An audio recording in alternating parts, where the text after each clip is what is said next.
Baik, assalamualaikum warahmatullahi wabarakatuh. Eh, untuk minggu ini saya akan memberikan materi melalui PPT dan juga video ini. Nanti teman-teman bisa lanjutkan dengan latihan karena kebenaran bersamaan dengan kelas yang lain. Jadi mudah-mudahan tinggal kurang sedikit aja penjelasan untuk percabangan sehingga teman-teman bisa langsung lanjut ke latihan soal. Jadi ini nanti ada materi sedikit sampai nanti teman-teman sudah bisa mengerjakan latihan yang saya berikan untuk minggu ini. Oke. Melanjut yang kemarin, ini adalah operator relasional. Kalau operator yang kemarin itu aritmatika, kalau ini relasional itu nanti luarannya adalah boolean, true ataupun false. Jadi yang ada di dalam operator relasional ini adalah hubungan antara kedua variabel, kurang lebih seperti itu. Nah, operator relasional digunakan untuk membandingkan dua buah nilai yang nanti akhirnya akan menghasilkan nilai true atau false. Nah, di dalam pemrograman ada operasi lebih besar, lebih kecil. Lebih besar sama dengan, berarti nanti lebih besar dulu baru sama dengan, lebih kecil sama dengan, lebih kecil sama dengan. Kemudian sama dengan berarti apakah A sama dengan B begitu. Jadi kalau sama dengannya 1 berarti variabel A sama dengan 1. Tapi kalau sama dengannya 2 itu apakah A sama dengan B. Ini contohnya adalah apakah 5 sama dengan 2. Jawabannya adalah tidak. Tidak. False itu adalah 0.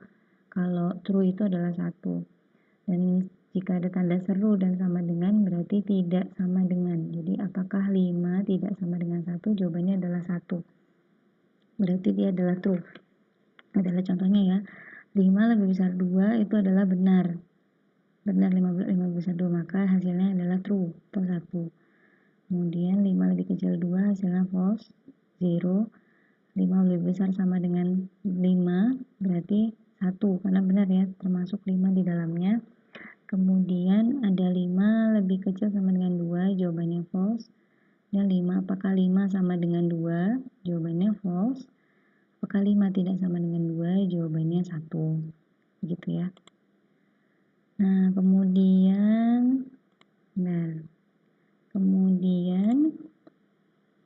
ini bisa teman-teman cobain sendiri untuk melihat hasilnya.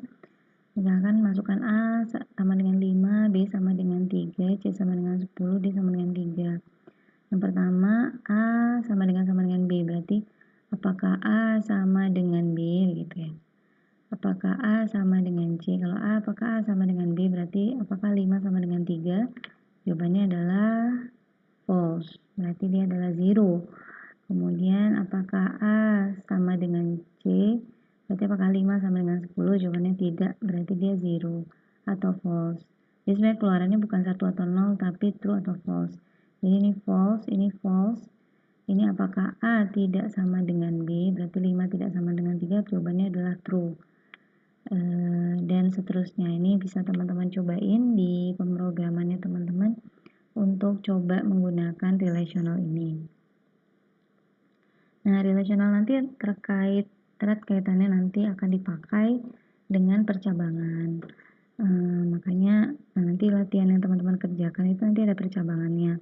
Karena saya menghitung-hitung waktu kayaknya untuk percabangan berarti minggu depan for loop, kemudian nanti kita langsung ke aplikasi di minggu terakhirnya sebelum UAS. Jadi saya rasa lebih tepat diselesaikan sekarang untuk relasional dan percabangan. Nah, percabangan ini adalah pemilihan. Jadi nanti dari kondisi boolean apakah dia true atau false. Kalau true maka lakukan apa, kalau false maka akan lakukan apa. Itu dinamakan percabangan. Jadi kalau dalam flowchart itu nanti akan ada diamond, kemudian nanti akan ada pilihan yes atau no. Nah, itu sama seperti itu. Nah, kemudian struktur pemilihan itu ada pemilihan itu if ya. If ada if 1 kasus, if 2 kasus, sama if 3 kasus. Pasti teman-teman udah tahu lah ya.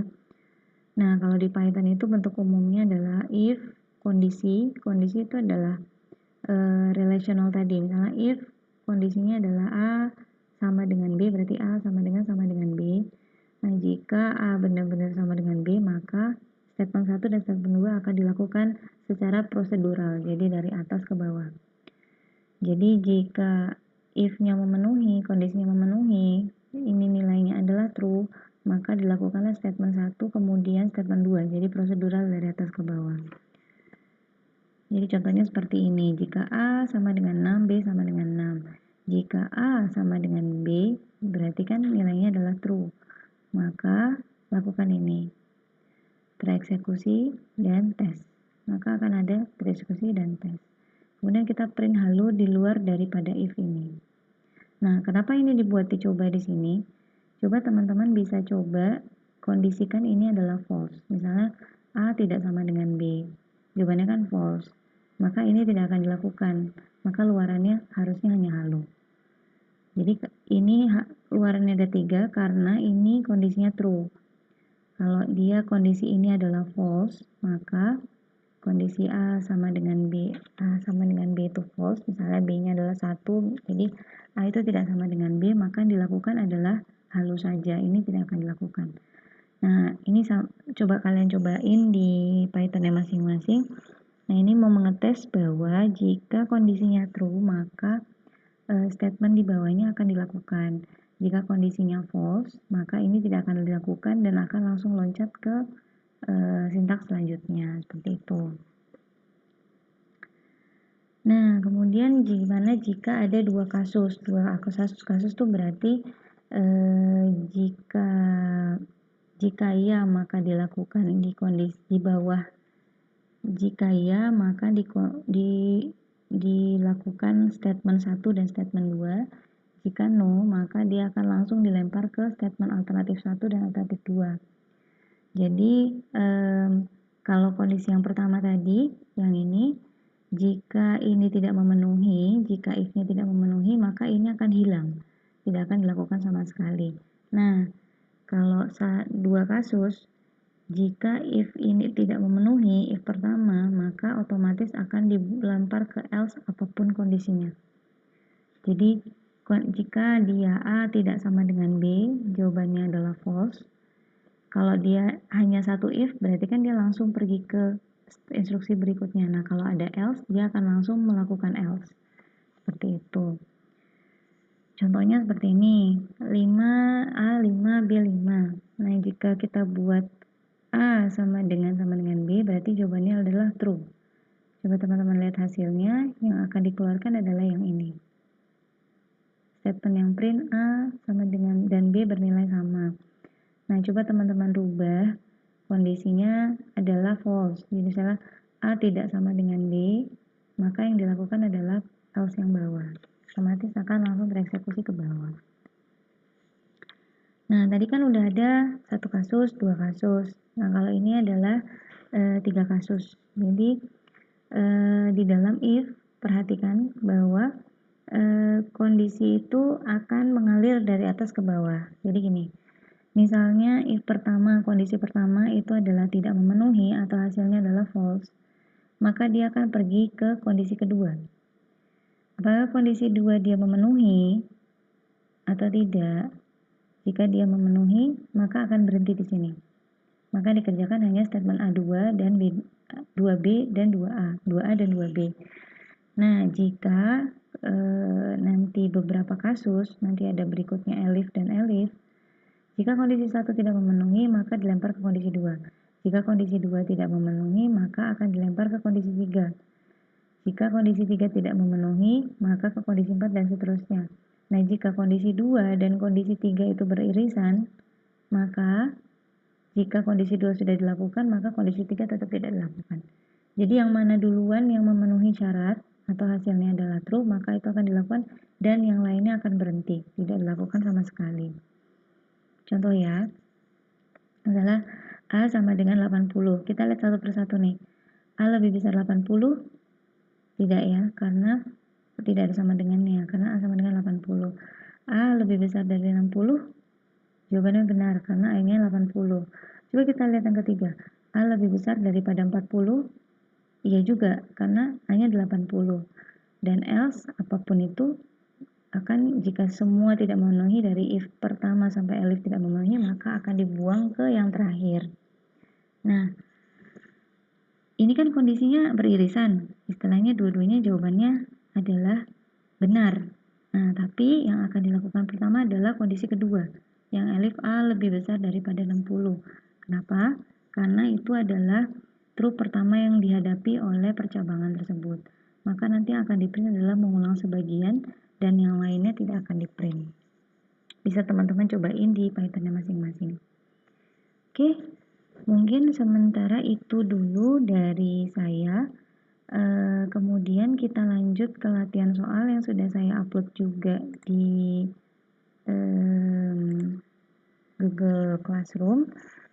Ini ada beberapa aritmatika dan juga percabangan. Ini aritmatika, ini aritmatika. Nah, ini ada aritmatika dan percabangan. Di sini ada aritmatika dan percabangan.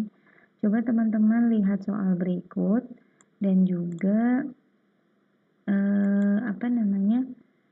buatkan coding Python-nya. Jadi silakan nanti setelah ngoding, misalnya nih buat algoritma keliling lingkaran, nanti R-nya sama dengan berapa, P-nya sama dengan berapa, terus K sama dengan bikin rumusnya, kemudian print hasilnya seperti itu. Nah, codingnya silakan di copy paste di satu Word, yang di atasnya ada nama dan NIM, kemudian nomor 1, ini adalah latihan 1, nomor 1 jawaban kopaslah Python-nya di situ, nomor 2 kopaslah Python-nya di situ, dan seterusnya. Di sini ada flowchart-nya juga, jadi silakan teman-teman perhatikan bagaimana cara mengodingnya, dan tolong submit hari ini maksimal jam 3 sore. Sedikit saja mungkin dari saya. Terima kasih. Assalamualaikum warahmatullahi wabarakatuh.